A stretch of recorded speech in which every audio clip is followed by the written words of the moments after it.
अक्सर कहा जाता है कि इस्लाम शांति का मजहब है, अमन चैन, इंसानियत और भाईचारे का मजहब है। तो सवाल उठना लाजिमी है कि भारत में इस्लाम कैसे फैला? क्या भारत में इस्लाम सूफियों और संतों की शिक्षा से फैला या फिर तलवार की धार और सत्ता के लालच से? क्या यह सच है कि यहाँ धर्मांतरण केवल स्वेच्छा से हुआ या इसके पीछे छुपा है खून, धोखा और मजबूरी का इतिहास? आखिर क्यों बौद्ध और हिंदू बहुल इलाके अचानक मुस्लिम बहुल बन गए? क्या सूफियों की दरगाहें सचमुच आध्यात्मिक थीं या फिर धर्मांतरण के सबसे बड़े केंद्र? लोगों के मुसलमान बनने के पीछे कहीं जजिया और तलवार का डर तो नहीं था? और आखिर आजादी के बाद तक भारत में इस्लाम के फैलने की कहानी अधूरी क्यों बताई जाती है?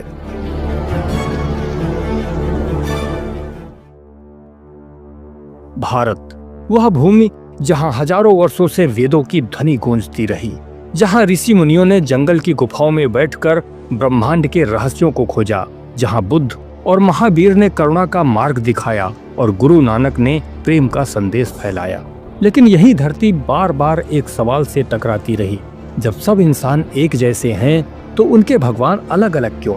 जब सबकी तकलीफ एक सी है तो उनके धर्मों में इतनी दूरी क्यों? पाकिस्तान और बांग्लादेश जैसे हिस्से मजहब के नाम पर भारत से अलग क्यों हो गए? यही सवाल हमें ले जाते हैं उस सफर पर जहां धर्म, ईश्वर, इतिहास और राजनीति सब आपस में टकराते हैं। आज की वीडियो में हम इन्हीं सवालों को डिकोड करने वाले हैं। यदि आपके मन में भी ये सवाल हैं तो वीडियो को लास्ट तक देखिए और अपनी राय जरूर दीजिए। नमस्कार, स्वागत है आपका डिकोडिंग धर्मा पर। यहाँ हम धर्म को अंधविश्वास नहीं बल्कि तर्क, विज्ञान और इतिहास के प्रकाश में समझने की कोशिश करते हैं।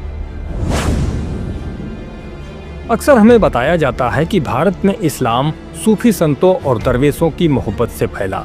तो फिर सवाल उठता है कि अगर सिर्फ प्रेम और सूफीवाद से ही धर्म फैला तो कश्मीर, सिंध और पंजाब जैसी धरती जिनकी आत्मा ही आध्यात्मिकता थी, इतनी तेजी से कैसे बदल गई? और आजादी के बाद इन राज्यों के हिस्से भारत से अलग क्यों हो गए? क्या हिंदू संत और बौद्ध भिक्षु जो करुणा और अहिंसा के प्रतीक थे, अचानक सूफियों से प्रभावित होकर अपना धर्म छोड़ दिए थे? या इसके पीछे कोई और सच्चाई छुपी है, तलवार, सत्ता और मजबूरी की? कश्मीर, जिसे धरती का स्वर्ग कहा जाता है, अचानक इस्लामी बहुल कैसे हो गया? 8वीं से 14वीं शताब्दी तक कश्मीर राज्य पूरी तरह हिंदू और बौद्ध संस्कृति का केंद्र था। लेकिन जब सूफी संत बुलबुल शाह और बाद में सैयद अली हमदानी आए तो उनके साथ सिर्फ सूफीवाद नहीं बल्कि मुस्लिम शासकों की तलवार और सत्ता भी आई। लोक कथाओं में बताया गया कि कई लोग प्रभावित होकर मुसलमान बने, लेकिन इतिहासकारों ने दर्ज किया है कि जब कश्मीर के राजा रिंचन, जो लद्दाखी बौद्ध थे, उन्होंने बुलबुल शाह के प्रभाव में आकर इस्लाम अपनाया और कश्मीर के पहले मुस्लिम शासक बने। इन्हें सदरुद्दीन शाह नाम से भी जाना जाता है। राजा बनने के बाद इन्होंने जनता पर इस्लाम अपनाने के लिए जबरन दबाव बनाया। जजिया कर और सामाजिक बहिष्कार की नीति ने धीरे धीरे कश्मीर की आत्मा को बदल दिया। परिणाम स्वरूप कश्मीर राज्य मुस्लिम बहुल हो गया। आखिर क्यों आज बंगाल दुनिया का दूसरा सबसे बड़ा मुस्लिम बहुल क्षेत्र है, जबकि प्राचीन काल में यह बौद्ध धर्म का गढ़ था? 9वीं शताब्दी से ही अरब और फारसी व्यापारी बंगाल में व्यापार करने लगे थे। इन व्यापारियों के माध्यम से बंगाल के लोगों ने इस्लाम को जाना। 12वीं शताब्दी में जब पाल साम्राज्य का पतन हो गया और सेन साम्राज्य आया तो बौद्धों को शाही संरक्षण नहीं मिला, जिससे बौद्ध बेहद नाराज थे।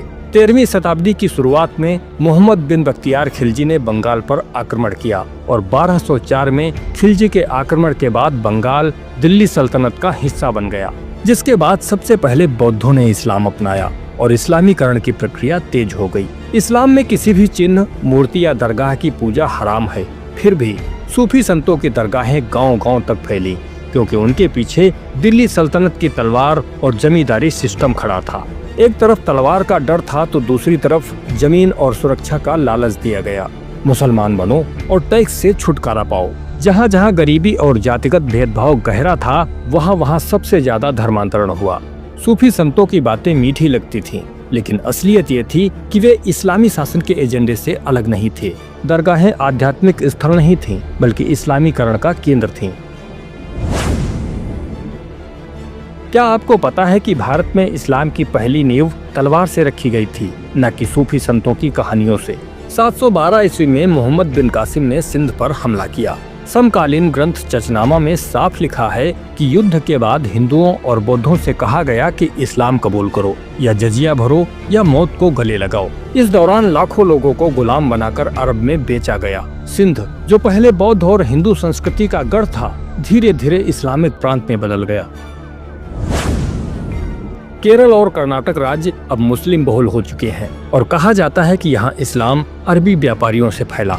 तो क्या सच में अरबी व्यापारी मसालों के व्यापार के साथ शांति का संदेश भी लाए थे? केरल और कोंकण में अरब व्यापारी आए तो जरूर, लेकिन यहाँ धर्मांतरण सिर्फ व्यापार से नहीं हुआ। कई स्थानों पर स्थानीय राजाओं ने राजनीतिक कारणों से अरब मुस्लिम व्यापारियों से रिश्ते बनाए और उन्हें विशेष अधिकार दिए। बाद में जब टीपू सुल्तान जैसे शासक आए तो उन्होंने सीधे जबरन धर्मांतरण किए। केरल के मलाबार तट पर हजारों नायर और नंबूदरी परिवारों को बलपूर्वक मुसलमान बनाया गया। अगर धर्मांतरण सूफियों की मोहब्बत से हो रहा था तो जजिया कर क्यों लगाया गया?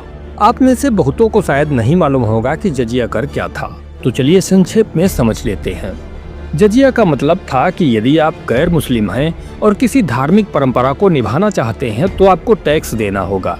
जैसे आप मंदिर जाना चाहते हैं या किसी धार्मिक समारोह में शामिल होना चाहते हैं तो आपको टैक्स देना होगा। अक्सर हम सुनते हैं कि ब्राह्मणों ने दलितों को मंदिर में प्रवेश करने से रोका, उन्हें मंदिर में पूजा पाठ नहीं करने दिया, जबकि सच्चाई ये है कि जजिया कर अदा न कर पाने के कारण दलितों को मंदिर में नहीं जाने दिया गया। मंदिर का पुजारी ब्राह्मण ही होता था, इसलिए मुगलिया सिपाहियों ने दलितों को मुसलमान बनाने के लिए उन्हें भ्रमित किया कि मंदिर का पुजारी तुम्हें अछूत मानता है, उसने मंदिर में तुम्हारे प्रवेश के लिए मना किया है, तुम चाहो तो इस्लाम स्वीकार कर लो, हमारे यहाँ कोई भेदभाव नहीं है। भोले भाले दलित जो बहकावे में आ जाते इस्लाम स्वीकार कर लेते, जो धर्म के सच्चे होते वो वापस आ जाते, लेकिन उनके मन में भी ब्राह्मण के प्रति नफरत का बीज बनकर बैठ गया, जो आज वृक्ष बनकर तैयार है। दिल्ली सल्तनत और बाद में मुगल शासन ने जजिया लगाया। यह टैक्स इतना था कि गरीब किसान, मजदूर और निम्न वर्ग को यह टैक्स दे पाना असंभव था। नतीजा ये हुआ कि लाखों लोगों ने सिर्फ जजिया से बचने के लिए इस्लाम कबूल कर लिया। इतिहासकार बर्नी और बदायूनी ने लिखा है कि अकबर के अलावा लगभग हर मुस्लिम शासक ने जजिया लागू किया। क्या लोगों के दिलों में तलवार से ज्यादा असर डर ने किया? केवल युद्ध और जजिया ही नहीं, बल्कि सामाजिक अपमान और बहिष्कार ने भी धर्मांतरण को मजबूरी बना दिया। जो हिंदू इस्लाम अपनाने से इनकार करते उन्हें समाज में अलग, नीचा और उपेक्षित माना जाता। कई गांवों और शहरों में हिंदू बच्चों को शिक्षा से वंचित किया गया और परिवारों को डराया गया कि मुस्लिम बनो या जीवन भर अपमान सहो। जजिया अदा न कर पाने के कारण मध्यकालीन भारत में दलित समाज हमेशा उपेक्षित रहा। मंदिरों में प्रवेश वर्जित, शिक्षा से वंचित, सामाजिक अपमान उनकी रोजमर्रा की हकीकत थी। ऐसे में जब मुसलमान शासन ने समानता का वादा किया तो उनके लिए धर्मांतरण समानता और सम्मान का रास्ता बन गया। परंतु फिर भी बहुत से लोगों ने अपमान सहना स्वीकार किया, लेकिन धर्म नहीं बदला। इब्न बतूता ने लिखा है कि दिल्ली सल्तनत में दलित लोग डर और मजबूरी से मुसलमान बने। फ्रांसिस बर्नियर, जो 17वीं सदी में भारत आया था, उसने लिखा कि भारत में जाति प्रथा और सामाजिक भेदभाव ने लोगों को धर्म बदलने के लिए प्रेरित किया। अलबरूनी, जो कि महमूद गजनी के समय का गवाह था, उसने भी मंदिरों के ध्वंस और जबरन धर्मांतरण का सटीक विवरण लिखा है। इन सभी गवाहों का कहना था कि केवल सूफियों का प्रेम या व्यापार से ही इस्लाम नहीं फैला, बल्कि तलवार, डर, सत्ता और सामाजिक दबाव ने इस्लाम के प्रसार को तेज किया। आधुनिक इतिहासकार विल ड्यूरेंट और सर जदुनाथ सरकार यह स्पष्ट करते हैं कि सत्ता और सामाजिक दबाव के बिना इस्लाम का तेजी से फैलना संभव नहीं था। ऐतिहासिक साक्ष्य बताते हैं कि इस्लाम की शुरुआत ही मारकाट से हुई। उसका प्रसार लूटपाट, बलात्कार और हत्या से हुआ। अब आप ही बताइए कि इस्लाम शांति का मजहब है या अशांति का? इतिहास की किताबों में अक्सर आधा अधूरा बताया गया। मुगल शासकों का महिमा मंडन किया गया, लेकिन साक्ष्यों से ये साफ है कि यह एक जटिल प्रक्रिया थी। अब एक अहम सवाल, क्या भारत की अहिंसा और सामाजिक कमजोरियां ही विदेशी आक्रांताओं के लिए प्रवेश द्वार बनी? जानने के लिए अगला वीडियो जरूर देखें। वीडियो पसंद आया हो तो लाइक करें और दोस्तों को भी शेयर करें। ऐसे ही वीडियोस देखने के लिए चैनल को सब्सक्राइब जरूर करें। वंदे मातरम, जयतु धर्मा।